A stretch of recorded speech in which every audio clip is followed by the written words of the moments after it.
I want everyone to walk away from this session at least having a really good understanding of the IEP process. So let's get started. My first slide is really to share with all of you that if you're going to advocate for something for your child, you really need to understand it. And where I see parents really struggling with the IEP process is that they really don't understand the process. So this is why we're here today.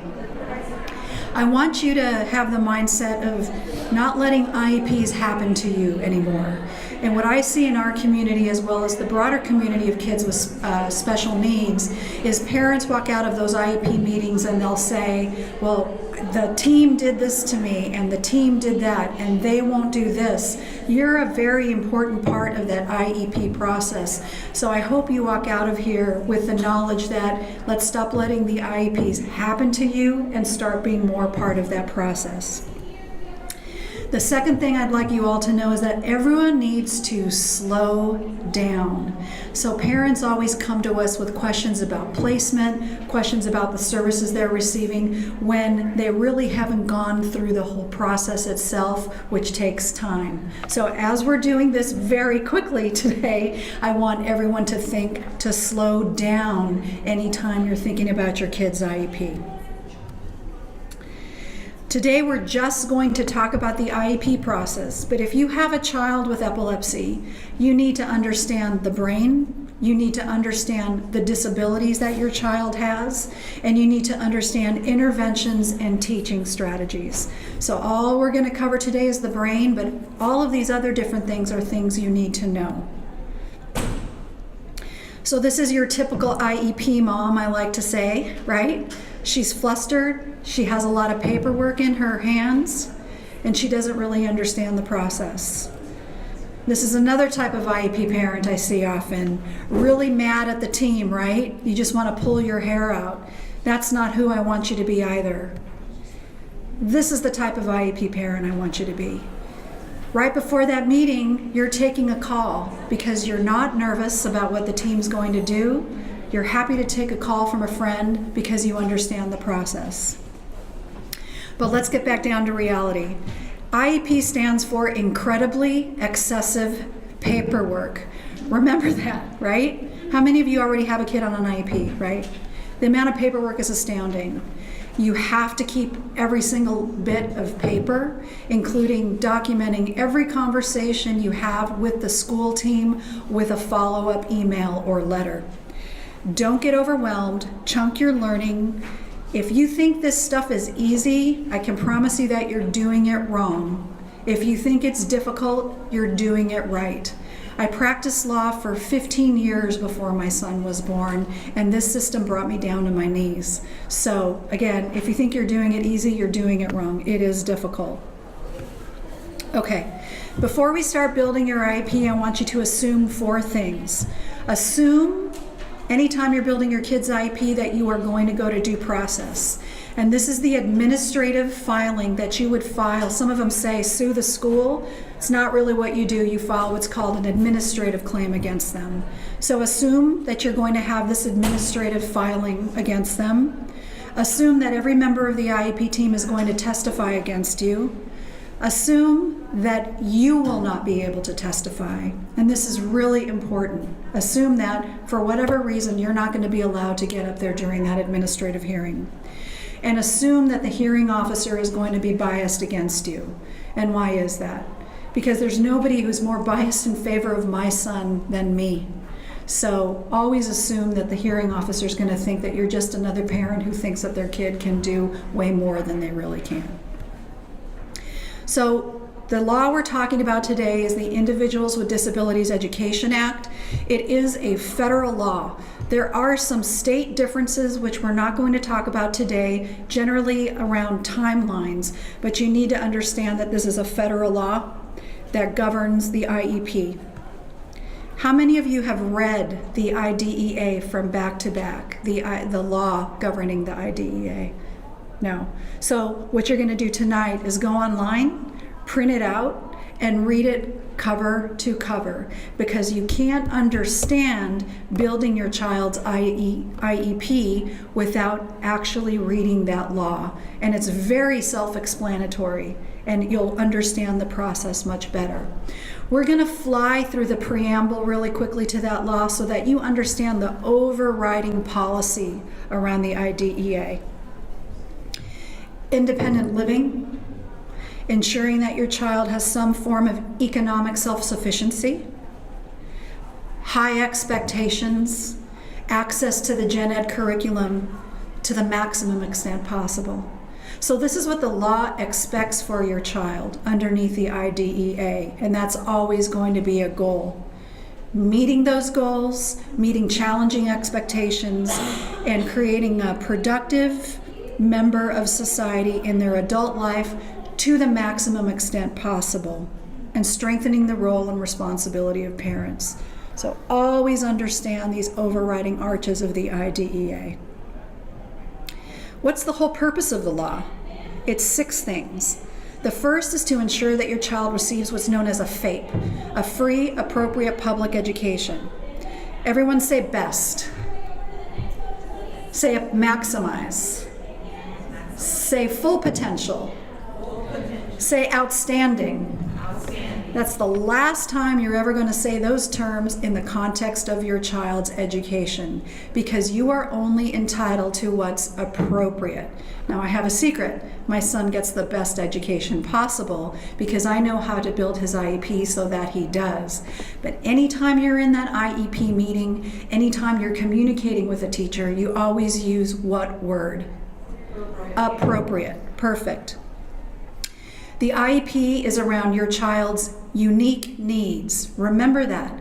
When they're trying to put you into a classroom with all kids that are mild to moderate, or all kids that are moderate to severe, or we have an autism classroom, that doesn't matter. What's important is your child's unique needs. Your child is entitled to be educated in the least restrictive environment. Again, another key phrase to always talk about during that IEP meeting. Parent participation. When I transferred this over from Google Slides to PowerPoint, it covered up this area with a Band-Aid. That's a pain point for the school. So if the school has to make sure that you're always feeling like you are participating in the process. So if you're in that IEP meeting and it's going too fast, they're using terms that you don't understand, they're pushing you through that meeting too quickly, what do you say? I don't feel like I'm fully participating in the process. Please slow down. I don't feel like I'm fully participating in the process. Please read these assessments to me. And then procedural safeguards, which we don't have enough time to talk about. Okay, everybody has this little cheat sheet of this infographic. The IEP process is 7 steps. We're going to quickly blow through steps number 1 through 5. Know that step 6 is basically a repeat of step 2. Step 6 is really reviewing step 4, and step 7 is really doing step 2 all over again every 3 years. So that's why we're only going to go through 1 and 5. Step 1 is referral. How do you get referred into special education? Does anyone know when you think your child might have a disability that impacts them in school? You ask for an evaluation, that's it. So the school doesn't get to say, no, wait a second, let's try this and let's try that. You say, no, I would like for my child to be evaluated. I have some concerns that they may have a disability that is impacting them in school. And that is it. That triggers the assessments. If they say no, you ask for something called prior written notice. Remember this, prior written notice, it is your sword. And we'll talk about how to get prior written notice towards the end. The school has an obligation to locate, identify, and evaluate every child in their district that has a disability. This means that if you currently pay for a child in private school, or if you're currently homeschooling your child, the school district still has an obligation to assess them in all areas of suspected disability. And this is a pain point for the school. So if they don't want to evaluate your kid, what do you say? I'm concerned that you're not meeting your what obligation? Your child find obligation, another pain point. Very quickly now, you ask for an evaluation, right? Your school says, okay, we're going to do it because all you have to do is ask. Now we start to assess, the school does. They are required by law to assess your child in all areas of suspected disability. And if you disagree with that evaluation, you can ask them to pay for an independent educational evaluation. My number one rule of IEPs is what mommy wants doesn't matter. Remember what I told you in the beginning? Assume that you will not be able to testify in a due process hearing. So everything in terms of identifying your child's disability and the interventions they need has to come from these assessments. They're the most important part of the IEP because they're going to discuss your child's strengths, weaknesses, and interventions. And if you decide to file against the district for due process, the first thing any attorney is going to ask you is, what do the assessments say? Not what do you say, not what do you think your kid can do. They're going to ask, what do the assessments say? So before you request the assessments, you sit down with your kid, your significant other, you draft what's called a parental concerns letter and call it that, big bold at the top, parental concerns letter. Everything in that parental concerns letter must be addressed in the IEP. And in that parental concerns letter is also where you'll say, you know, my kid has vision problems, right? I'm concerned that this vision may be impacting their ability to read. That's going to trigger a vision evaluation. My child has epilepsy and they're on this medication and it makes them very fatigued. I'm worried about how this impacts them in school. That triggers another evaluation. So every concern that you list has to be addressed in the IEP. This is a time to go over what worries you. I have a child with severe multiple disabilities. So for us, communication is a concern. Functional skills like feeding and toileting, all things, by the way, that must be addressed in the IEP. His independence in the adulthood, what's going to happen when I'm gone. His orientation and mobility, how does he walk through a room where he doesn't recognize the furniture placement. If your child has only mild or moderate disabilities, reading is one of the most important things that you need to look at. Kids with epilepsy generally struggle in reading and mathematics. There's a lot of comorbidity with learning disabilities. So you really need to understand where they are with reading. Is your kid on track to receive a regular diploma, or are they already on a certificate of completion? Do they have behavioral issues? Are they having trouble socializing or making friends? Are they not understanding the give and take of conversation known as pragmatics? Are they close talkers? Are they quiet talkers? These are all things that are going to impact them in adulthood and things that you would put in your letter. The second thing you're going to ask for is a letter from your neurologist. How are the medications or the epilepsy affecting your child? And you want them to describe them in this order: vision, hearing, speech, gross motor, fine motor, learning, emotions, behavior, and seizures. Because this is organized according to the Individuals with Disabilities Education Act. So you get them to lay it out in this way. All right. What assessments are needed for a kid with a different brain? We don't have a Wi-Fi connection here, so you won't see this really nifty video, which shows you that the brain is really a function of a lot of different circuits.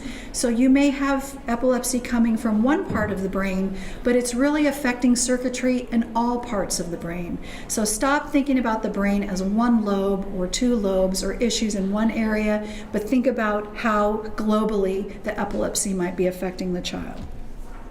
Okay, first assessment you're going to make sure that the school does is what's called a vision assessment. That will be in 3 parts. Easy, acuity, just about anyone can do it, and that's when they have them read the chart, right?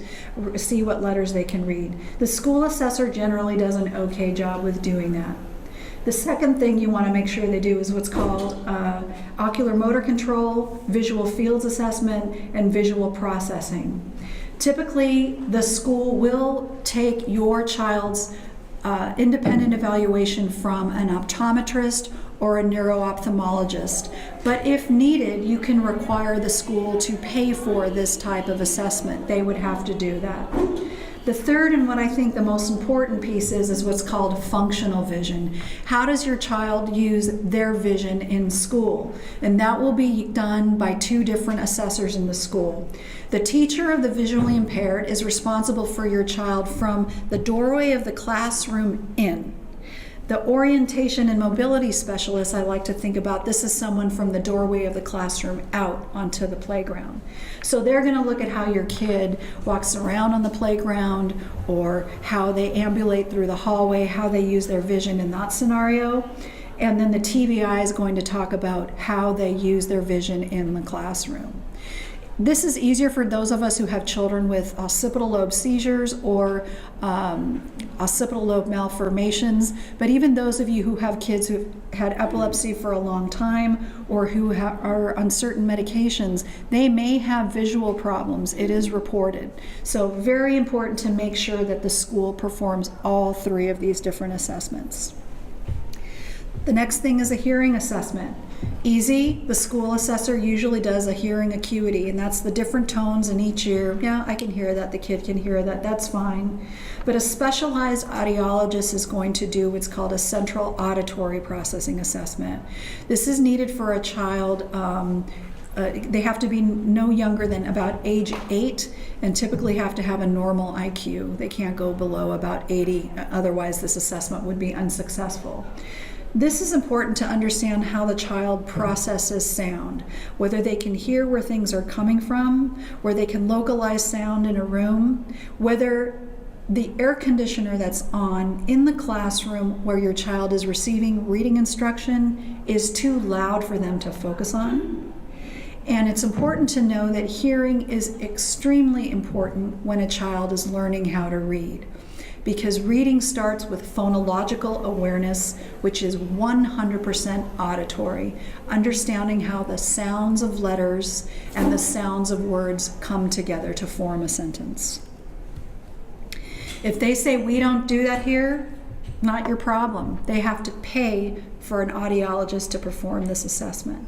And you're going to get that a lot, especially with an auditory assessment like this. Well, we don't do that here. Oh, okay. You have to contract with someone then to do it if you don't do that here.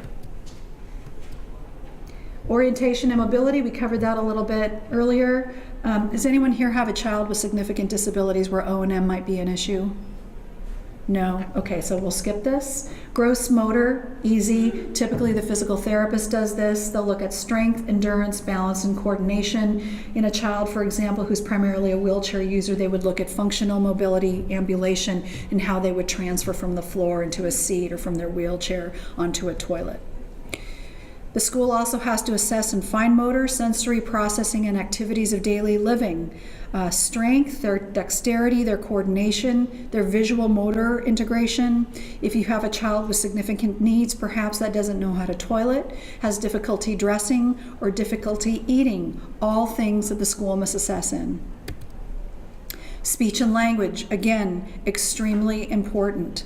Easy, articulation, right? How they articulate the words, prosody, their intonation, or their speech. You don't want a kid who's talking like this all the time, or somebody who's talking really low. Because remember, in adulthood, which is our goal with an IEP, that can impact their socialization or how they find work. Pragmatics, again, the give and take of conversation. If you have a kid who really struggles with when it's an appropriate time to initiate a conversation, that can make it really difficult to make friends. If they're close talkers, if they don't understand how to make a joke, right? Or they don't really get a joke, this is something that the speech and language pathologist would assess. I'm already losing my voice. The language piece is expressive vocabulary, what words they use to express themselves, receptive vocabulary, what words they understand when you speak to them, and how they process language, how long it takes them to really understand things in a conversation. Does anybody have a nonverbal child or a child with limited speech capability? No? Okay, we'll skip that. The school psychologist will then do what's called an educational evaluation. And they're going to look at your child's reading ability, your child's mathematics ability, your child's writing ability, and how they are doing in social studies and science and all these other areas. Where you really want them to focus on is what we call the big 5 of reading. The first is phonological awareness. Reading starts with auditory function.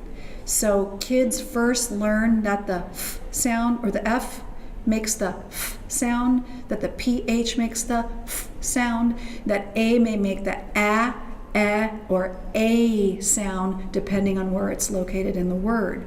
If you have a kid with auditory processing issues, this first very important piece may be hard. So we will see this in kids with temporal lobe epilepsy, who've had temporal lobe resections, or sometimes who have problems with the hippocampus or the amygdala. Phonics, everybody knows what phonics is. Make sure they assess them in fluency, which is not just how fast you read, but how accurately you read and with what prosody, with what intonation. Their vocabulary, we went through that. And then most importantly, their comprehension, because it doesn't mean anything if you don't know and understand what you're reading. So we see this a lot in children with epilepsy. As they get older, they can read, but they really have a difficult time understanding what they're reading in 9th, 10th, 11th, and 12th grade, which is really when you're getting the gist of whatever it is that you're learning through reading. You also want them to get what's called their lexile level. And the lexile level is where the child is in terms of how they're reading. It's a number. This is important because you're going to track improvements in their lexile level over the years as you're collecting data on your goals. So you won't know if a reading intervention is working if you don't know where they're starting. So very important to get the lexile level. And just quickly, these are the different lexile levels. So a kid who can read The Cat in the Hat has a lexile level of 260, and a kid who can read the Declaration of Independence and understands it has a lexile level of 1480. So you always want to see progress in that area. The next thing that your child must have if they have epilepsy is a neuropsychological assessment. And you're going to see schools push back from this. Epilepsy is a disorder of the brain, so a school psychologist's assessment is not going to tease out all the finer issues that may be exposed with a neuropsychological assessment. A regular school psych assessment is just going to put evaluate general cognitive functioning, general personality functioning, but it doesn't have the specificity to really tease out the challenges with the neurological process that comes with epilepsy. And this gets really important, especially those of you who have high functioning children, as they start becoming junior high and high school years, thinking about college. You really want to understand how that epilepsy is affecting this ability. They have to this will help them tease out attention and concentration issues they may have, verbal and vision memory, auditory and visual processing, visual spatial processing, language and reading skills, sensory development, executive function, and emotional and personality development. The school's going to say, we don't do that here. Is that your problem? No. They have to hire someone to do it. So what we typically do is just say, contract with this neuropsychologist at UCLA or contract with this neuropsychologist at Children's Hospital of Orange County. But they do have to pay for this. This is another area where you're going to see tremendous pushback. You look really familiar. Were you in my session last year? No? Okay. It's nice to see a friendly face. So. Does anybody here have children with behavioral issues? One. Okay. They have to do a functional behavior assessment. It's called an FBA. And the evaluation is going to define the behavior. It's going to look at where it's happening. It's going to look at where it's not happening. It's going to look at how often it's occurring, who is around when the behavior is occurring, what tends to happen right before or right after the behavior, is there a more acceptable behavior that can be used as an assessment. Then the FBA will create what's known as a behavior intervention plan, when you're actually intervening with these behaviors at the right time.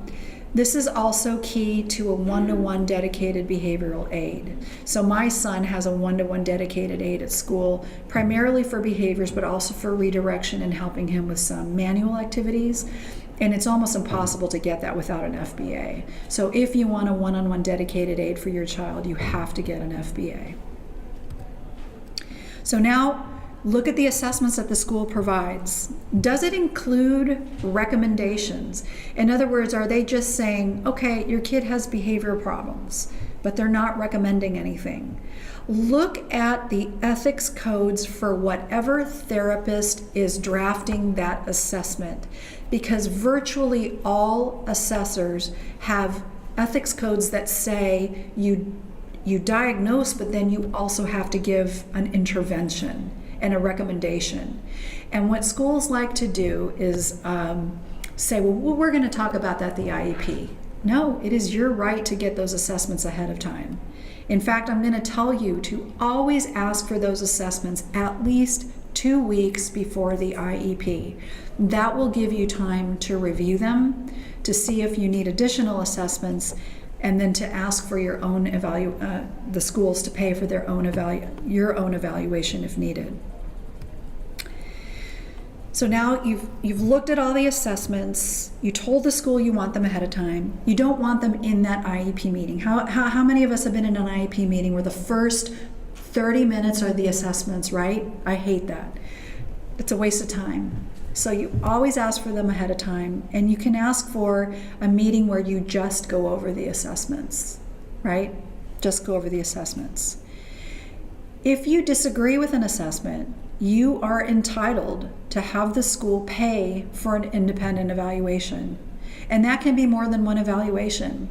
So you may get back the vision, the auditory, the school psych, the PT, the OT, the teacher of the visually impaired, the orientation and mobility, and you might say, that auditory assessment just wasn't quite right, and that school psych assessment, I don't agree with it. They didn't use enough assessments. So that's when you ask for what's called an independent educational evaluation. Does anyone know how to ask for an independent educational evaluation? Go. You write a letter and send it to the district. I mean, that's how I did it. I went to the district because I already was going through the whole, I'm going through a lot. You just tell them, I disagree with this evaluation and I request an independent evaluation. That's all you have to say under the law. You can explain why you want that independent evaluation if you want to, but you don't have to.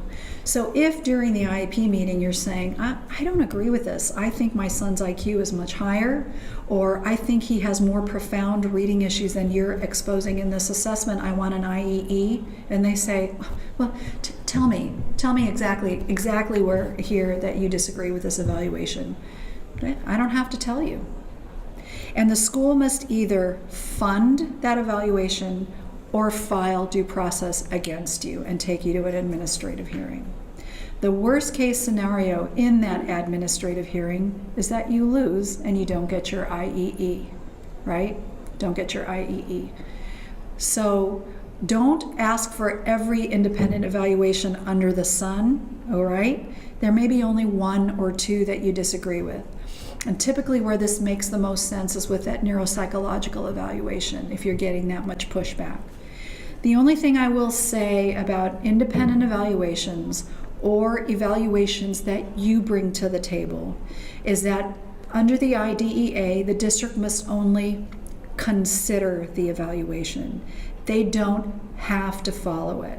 So I really want you to be highly incentivized to make sure that you're getting the schools to directly contract with those evaluators out the gate, like we talked about initially. Because once you institute that IEE, or once you say, well, I got my own neuropsych assessment and this is what it says, they really only have to consider it. And the only way you can really litigate whether or not they considered it well is by filing due process against them, which most of us can't afford to do. So you really want it out the gate. And I'll tell you, one of the things that we're really seeing on the attorney side is districts saying, we considered it and we're not going to accept it. We're not going to follow it.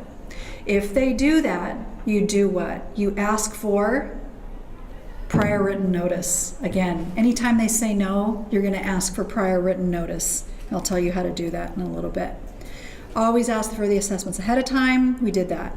Okay, so let's assume now you've got all your assessments back. You agree with them. You understand your child's Lexile level. You understand your child's ocular motor impairments. Now they're going to identify your child. This is not the same as diagnosing. You have to have the team identify your child as having one of the 13 disabilities listed under the IDEA.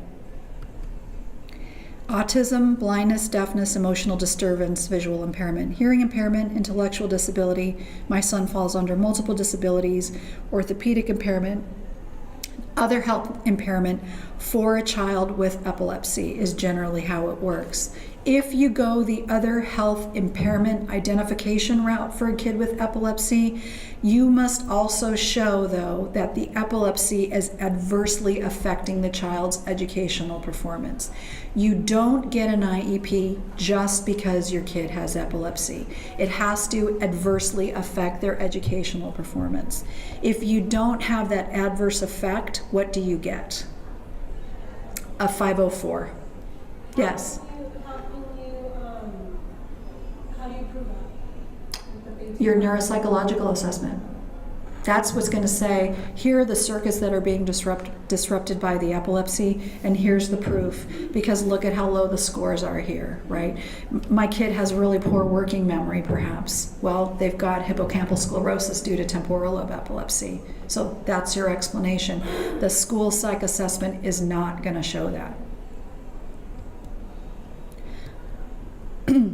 Identified versus diagnosed. I get a lot of doctors that'll say, "Well, I wrote them a letter with their, with their diagnoses. Isn't that enough?"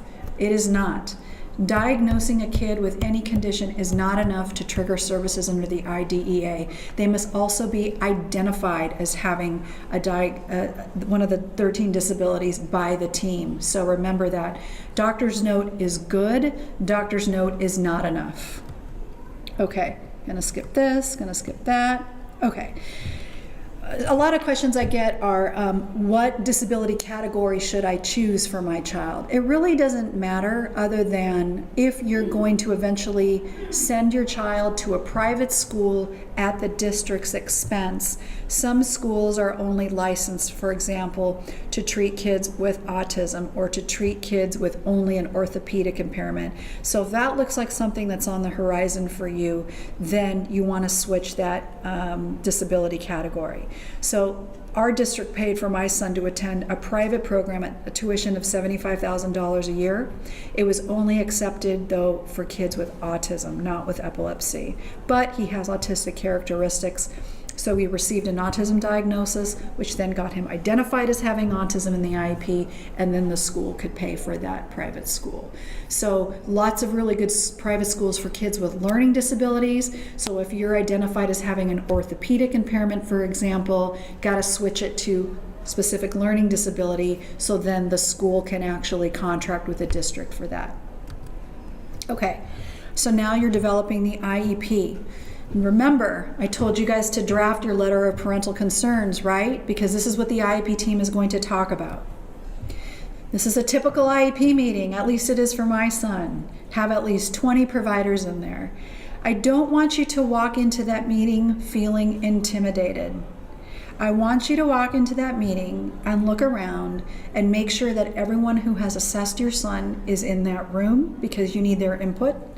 And more importantly, I want you to look around and find out who is there who has knowledge about the availability of resources of the district, the thing at the far right bottom.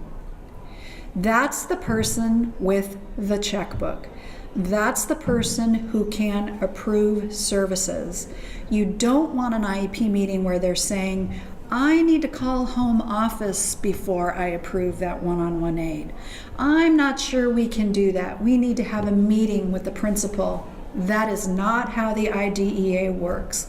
The person with authority to commit resources for the district must be in that room.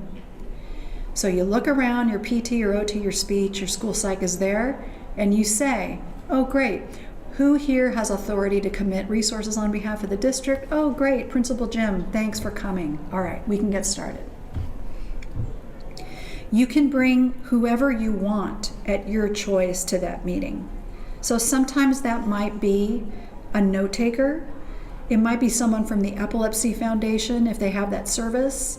If your child has had epilepsy surgery, it's somebody from our organization that goes into that IEP meeting to help the team understand the implications of the surgery.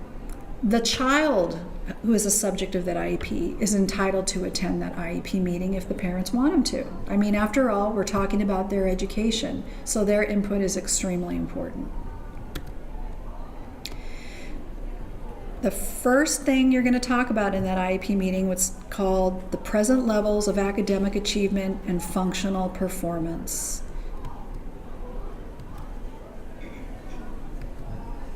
That is what your kid is doing today, right now, and presently.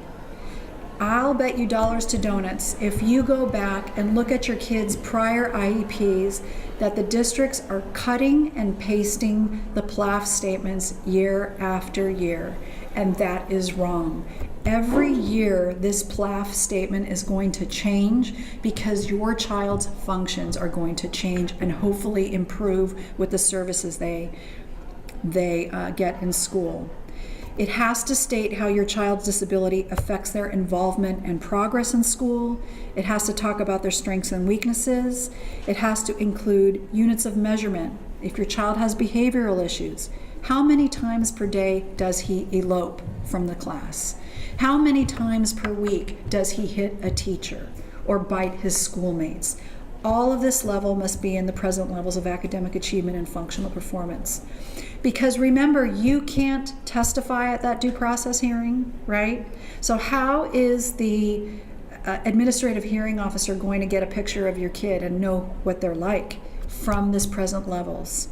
And it also has to list your parental concerns. So everything from that parental concerns letter has to be in that PLAF statement.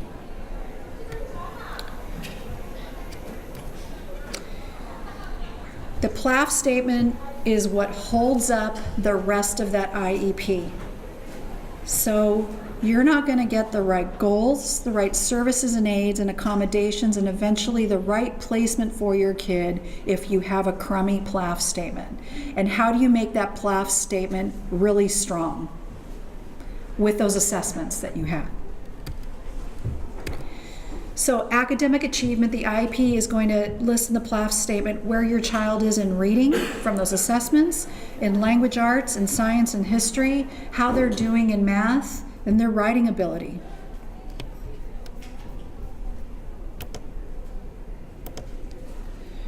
It's going to list the elements of reading. Remember I talked about the big five? So you want to know how they're doing in phonemic awareness, and phonological awareness, phonics, fluency, vocabulary, and comprehension. You want that lexile level listed so that you can know year after year whether they're improving. You want to know about their functional performance. People always forget, is the IEP just for school academics? No, it's not. It's also on functional performance. How's their cognition? How's their communication and speech, their hearing, their vision, functional vision, orientation and mobility, gross and fine motor, activities of daily living, and then if the child is 16, we have to start talking about transition planning.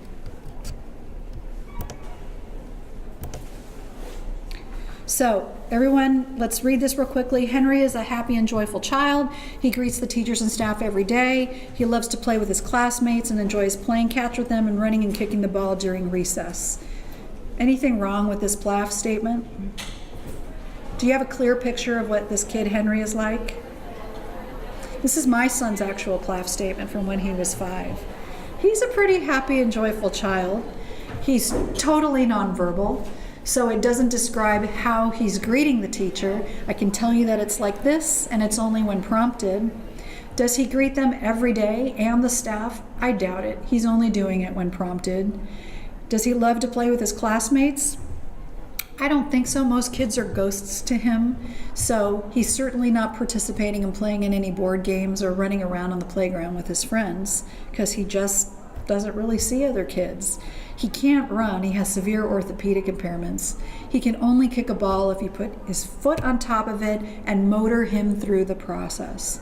But you can see how quickly the team wanted to put this in there because it doesn't seem like he's doing so bad, right?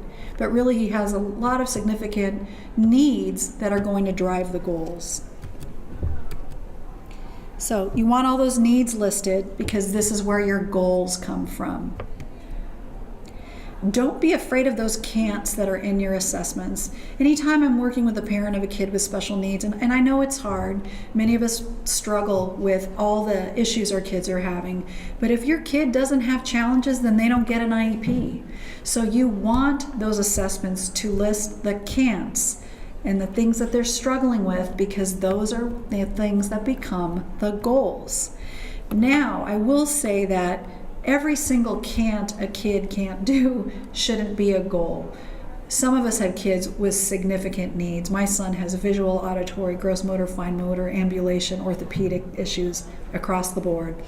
If we were to focus on every need every year, it would be an impossible IEP to meet. So I always encourage parents to, again, in that letter of parental concerns, as well as when you're building this IEP, focus on the 3 things that you really need for your kid that year. It doesn't mean 3 goals, it's really 3 areas of concern. So for my son this year, the need is really communicating with that iPad. I really want him to start being able to communicate with me. For someone with a child who's higher functioning, maybe they're not making friends at school. Maybe they're really struggling with that. So socialization and pragmatics should really go to the top of your list. The goals must be measurable. Goals are things that the team agrees can be reached in 1 year. In 1 year.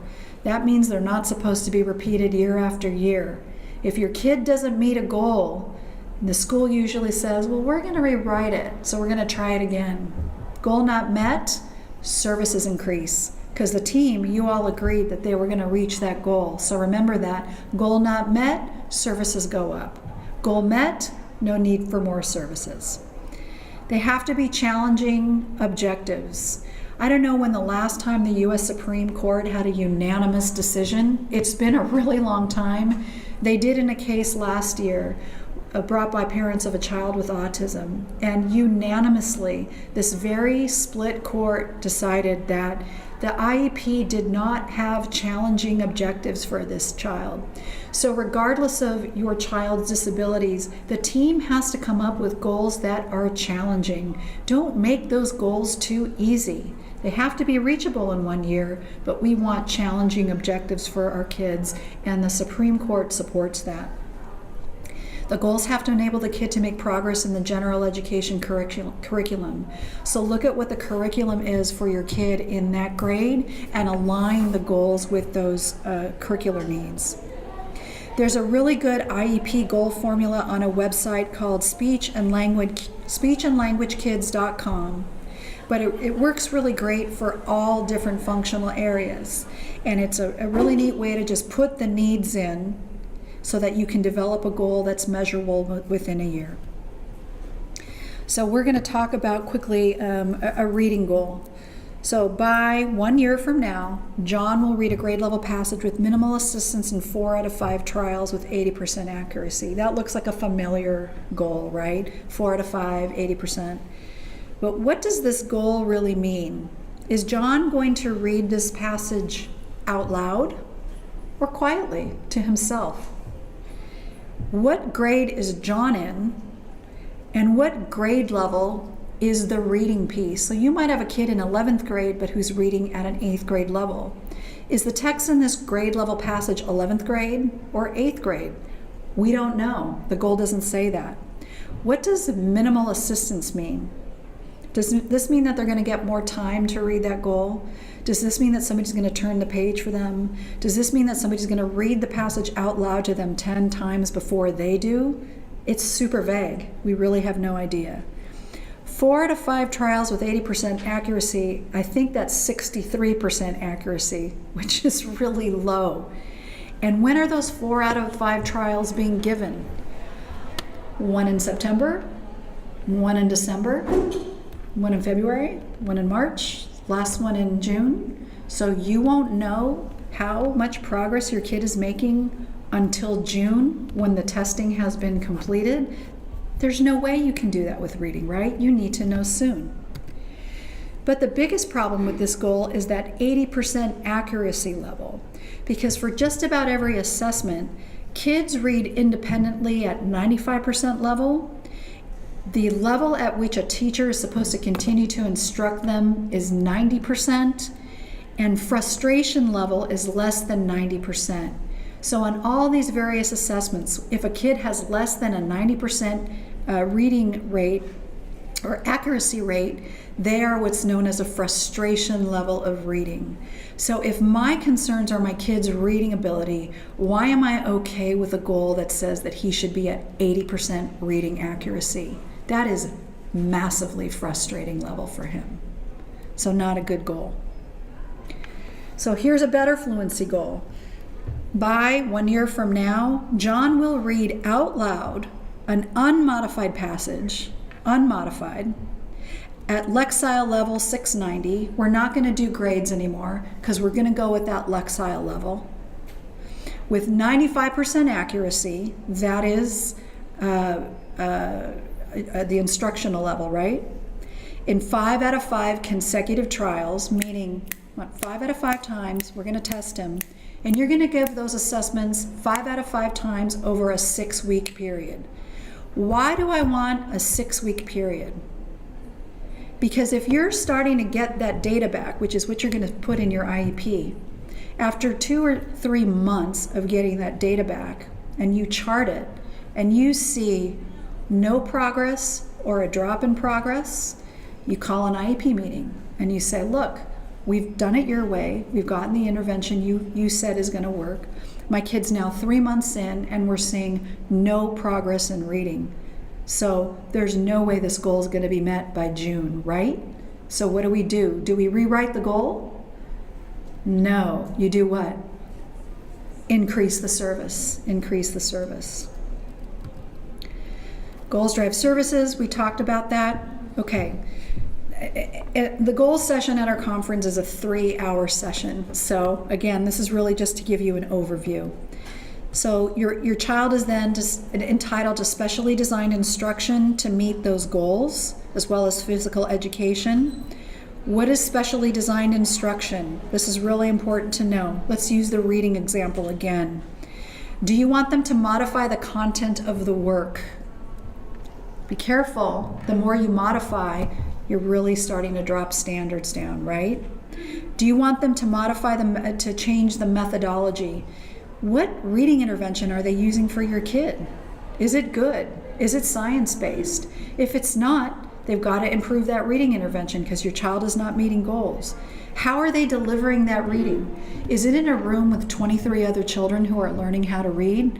Might be really hard for a child with significant disabilities to learn how to read in a really loud classroom. So you change the delivery of the instruction and the method of the instruction.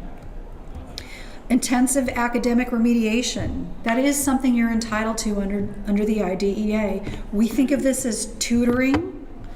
Take tutoring out of your lexicon. It's intensive reading remediation.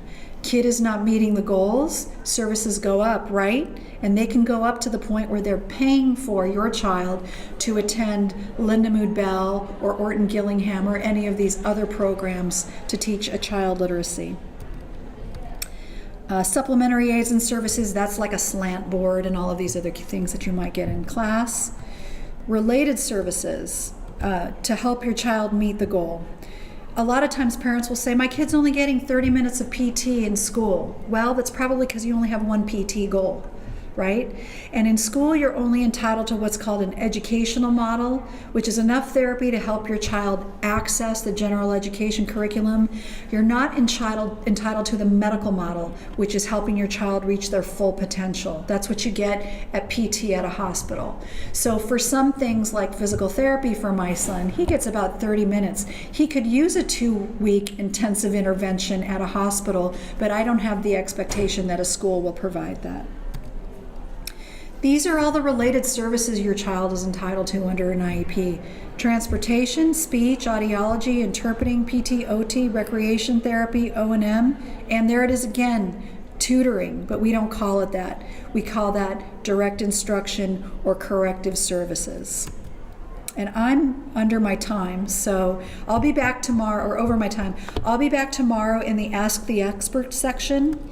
Really quickly, accommodations don't lower expectations, but modifications do. So beware of that IEP where they're now starting to modify the curriculum because they're massively lowering expectations for your kid. Progress monitoring, you want the data every 6 weeks of how your child is doing, especially when we're talking about reading. Don't wait for that annual IEP meeting to get data. Every 6 weeks, tell the school, I want to see the data because you want to chart it. This is the last thing I'm going to say. After that IEP meeting, make a spreadsheet just like this. Write down every single goal that your kid has. Write down what special education they're getting for that goal, the aids, the related services. When the school says they're going to give a progress report, that should be a meeting date. And then at the end of the year, whether that goal was met or not met. Because if the goal wasn't met, what happens? Goes up. Yeah. I'm going to stop now. If anyone has questions, come over to our booth at Brain Recovery Project. Sorry we went over. We always do.